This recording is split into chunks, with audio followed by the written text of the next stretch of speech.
વિસ્તારમાં આવેલા ઢુવા રોડ પર આવેલા ફટાકડાની ફેક્ટરીમાં ભીષણ બ્લાસ્ટ, 17 જેટલા લોકોના મોત થયાની ખબર।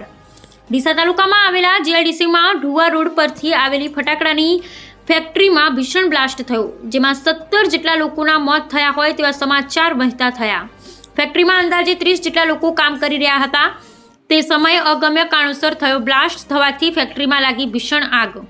ગોડાઉનમાં આગ લાગતા કાટમાળ નીચે પડતા લોકો દટાયા હોવાને કારણે તંત્ર દ્વારા યુદ્ધના ધોરણે રાહત બચાવ કામગીરીમાં જોડાયા। આ ફટાકડાની ફેક્ટરી કાયદેસર હતી કે બિનકાયદેસર રીતે ફટાકડા બનાવવામાં આવતા હતા તેવા અનેકો સવાલ ઊભા થયા છે।